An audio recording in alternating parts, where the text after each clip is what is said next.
Hello. I'm here on the beautiful beach early in the morning on the south coast of England. And it's early February 2023. And reflecting on the last few years of the collective social upheaval of war and COVID and Brexit and many of the grievances that we've all shared. So at the MNPC, Mindfulness Network for People of Color, we put together a 4-week course to help people process this post-COVID climate, but also to help people on their journey through ritual, through movement, mindfulness, collective healing. Our ancestors actually knew something about the significance of ritual in terms of processing grief, the significance of collective healing and grieving. If you're feeling stuck, if you're feeling the lack of intimacy in your life, and that something somatically is preventing you from really being fully embodied, then please let me fully invite you to our 4-week course. We will provide you with the stages of bereavement and some movements by Sharon Brown. We will also engage with some mindfulness and a women's group by Alison Taylor and a men's group by myself, William Fley. We will provide you with a workbook and also one-to-one sessions. Grief is an interesting part of life. It has a way of coming back to us if it's left untreated in the most subtle ways. But it's never too late to move forward, to find a way of connecting with those we've lost, to find perspective, and most importantly, to live a full life, knowing that those we lost and those that come after us can have a real sense of us, of our presence, that we can be fully available to them, fully alive.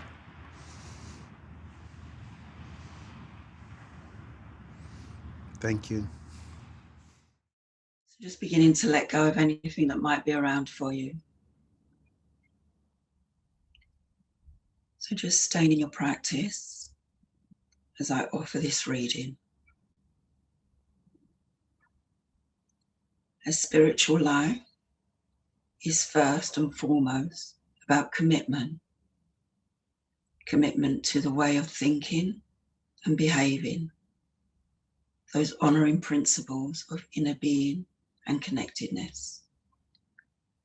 When we speak of our spiritual being, we are referring to the recognition within us that there is a place of mystery in our lives. We're focused, that we're beyond human desires and can, with alter circumstances and guide or direct us. We call these forces divine spirit. Some people call this presence, soul, God, the beloved, higher consciousness, or higher power. Still, these say that this force is what it is, and because it is and can't be named, it is simply spirit, moving in us and through us. Thank you for that grounding practice. I'll read a poem. And this is from Helen Keller. What we have once enjoyed, we can never lose. All that we love deeply becomes a part of us. I'm going to read that again. What we have once enjoyed, all that we love deeply becomes a part of us. And so when it comes to grief, it can have so many different meaning to different people. When it comes to loss, that's the disappearance of something cherished, such as a person, a possession, or a pet. And so for those of us who've lost someone, that's what that definition means. When it comes to grief, it's the normal multifaceted response to the loss. And then bereavement is the process of adjusting to a loss. And that's the thing, is where the time comes in, where, unfortunately, you'll have people say, well, that's been 6 months ago, that's been a year ago, that's been years ago. But for each person, it can be different in adjusting. And then you have the mourning, and that's the cultural structure response to grief. And so mourning is the structure response of how the loss to a person or something or a pet is. But one thing I want to say when it comes to the stages of grief is that it doesn't happen like in a particular order. So even though what I'm going to read to you may be, like 1, 2, 3, but a person can be in one stage or another, may experience stages at the same time. And then some individuals may not really have any experience of some of these stages. And so when it comes to the stages of grief, there's shock, the initial paralysis at hearing the bad news. It's that first feeling that you have. And when it comes to that, a lot of times individuals may feel it in their body. And a lot of times with us is that's the thing that stick with us the longest and the most, and the one that requires a working through. Pretty much it can manifest in so many different ways when it comes to the body. Sometimes the body may feel weak. Sometimes it may feel like that your throat is blocked, like you may not be able to talk, or it really feels like it's something stuck in your throat. For some people, you may feel numb. It's like, for me, I had like a funny feeling in my stomach. For some people, like William, you were holding your chest, you feel like your heart. And so when it comes to the body, the visceral effects of emotions, studies have shown that our emotions is equivalent to physical pain, to a physical injury. And so this is why it's so important to have, like embodiment practices.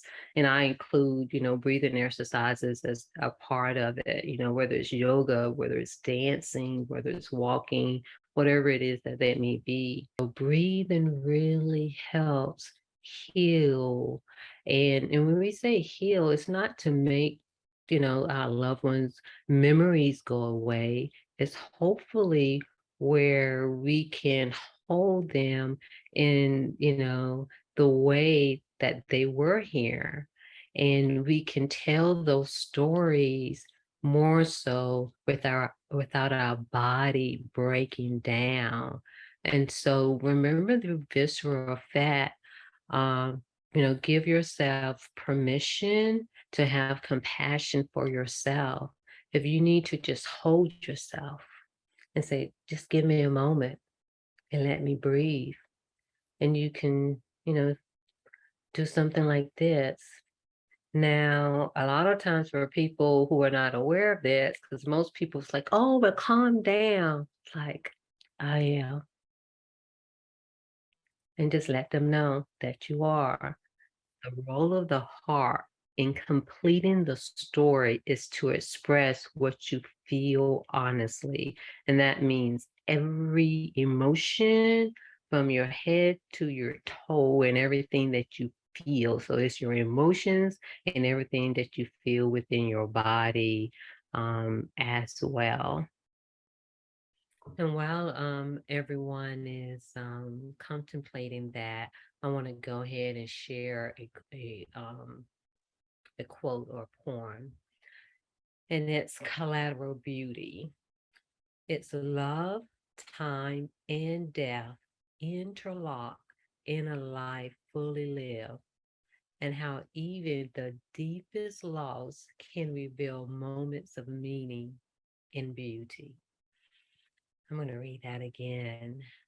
Love, time, and death interlock in life fully lived, and how even the deepest loss can reveal moments of meaning and beauty. And that quote is from the movie Collateral Beauty, and that's a movie with Will Smith.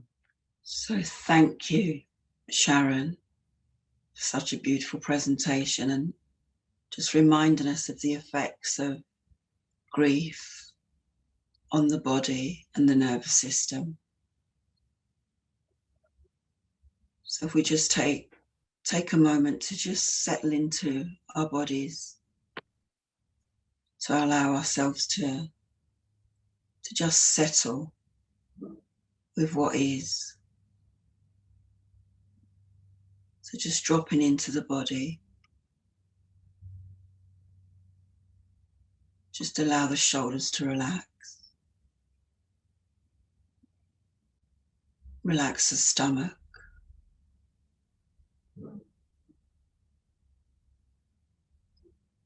And just begin to let go of anything that doesn't serve you right now. Just let it go. And thank you, Sharon, our wonderful friend and colleague from across the ocean, for such a beautiful presentation, reminding us of the stages of grief. Thank you. So I'll just share the quote once again and then hand over to Stephen. Between stimulus and response, there is a space. In that space is our power to choose response. In our response lies our growth and our freedom. Victor E. Franklin.